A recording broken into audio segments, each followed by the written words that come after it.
Nous allons vous présenter tout à l'heure notre grande randonnée cyclo-écologique de Paris à Moscou.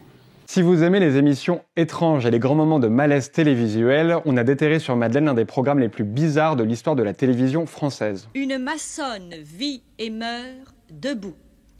Debout en toutes circonstances, comme les deux colonnes de notre temple. On est au milieu des années 70, l'ORTF vient d'éclater et Valéry Giscard d'Estaing souhaite proposer une émission où tous les courants de pensée puissent s'exprimer librement. C'est ce que l'on pourrait appeler, si vous voulez, le feuilleton de la France qui pense et qui croit. Cette émission, c'est Tribune Libre et tous les soirs à partir de 19h40, elle va réunir des partis politiques, des lobbies, des associations de tout genre et de mystérieux groupuscules religieux. L'association ouvrière des compagnons du devoir du Tour de France. Ce don de Dieu, c'est Jésus. Nous voulons construire un monde fraternel et juste où chacun soit heureux de vivre. La compagnie chevaleresque de l'ordre chrétien n'est pas une nouvelle secte religieuse, ni une société plus ou moins secrète. Que toutes les femmes de la classe ouvrière se joignent à nous à choisir. Nous les prendrons en charge et nous les défendrons comme j'ai été défendue. Allons-nous laisser la famille se détruire au profit d'une démagogie féministe à tendance électorale? Eh bien non. Alors Tribune Libre va accueillir des personnalités anonymes comme des personnalités connues, notamment un futur président de la République qui fait là sa toute première télé. Nicolas, tu as 20 ans, tu es étudiant à Nanterre. Pourquoi es-tu à l'UDR ?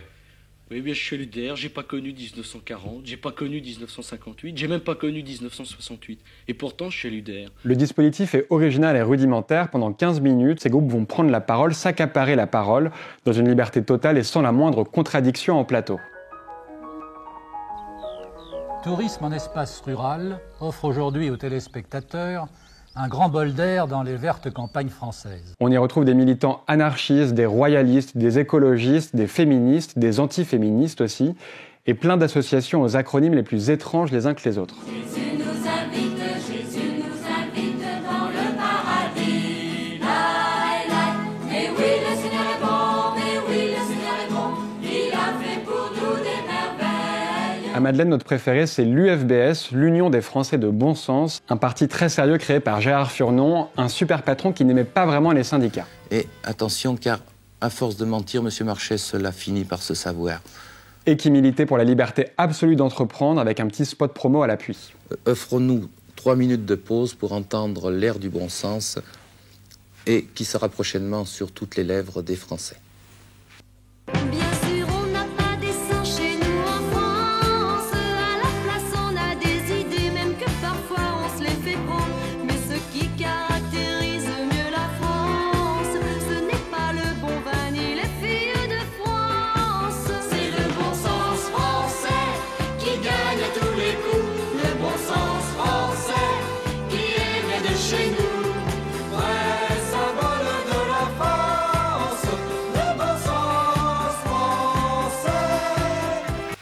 Voilà, c'est entraînant, non ? Alors la grande particularité de l'émission, c'est qu'elle donne la parole à des non-professionnels, des gens peu habitués aux médias télé et pas forcément à l'aise dans l'exercice. Nous avons eu trop l'expérience de dialogue de sourds. Nous voulons avoir de l'efficacité et c'est ce que nous souhaitons vraiment tous le plus fermement.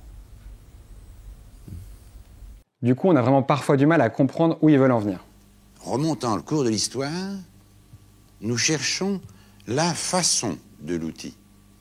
Mais si nous regardons l'avenir, nous cherchons son usage.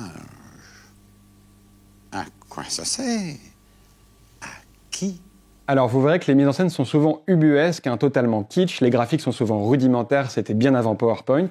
Que nous comparerons également à 12 628 dans le cas du ménage ouvrier. Tous ces zéros sont bien inquiétants, mais ne s'agit-il pas de situations particulières? Non, il ne s'agit pas du tout de situations particulières. Et le jeu d'acteur n'est pas toujours au rendez-vous. Alors gauchiste, ça va un peu les études? Ouais, ça marche. Bon alors, qu'est-ce que je te fais, une omelette? Si demain on désarme, eh bien je peux te dire qu'on a les ricains sur le dos demain matin. Ouais, ou les Russes. Parce que tu crois quand même pas qu'ils vont se gêner non plus, hein? Ouais, c'est vrai. Oui. Parfois on se demande vraiment ce qu'ils ont cherché à faire avec la mise en scène, et parfois il faut bien le dire, ça ressemble vraiment à un sketch des Inconnus. La terre chante les couleurs que Dieu a mises dans nos mains. La terre chante les couleurs que Dieu a mises dans nos mains. Alors nous, on vous conseille de regarder ce programme très bizarre pour vous détendre. Ici à Madeleine, c'est un petit peu notre ASMR à nous. Alors bonne chance. Et à bientôt en milieu rural. Nous vous remercions tous et toutes, et nous remercions Dieu. Merci. Thank you. Mileshke Reinitz. On vous donnera les renseignements qui vous intéressent.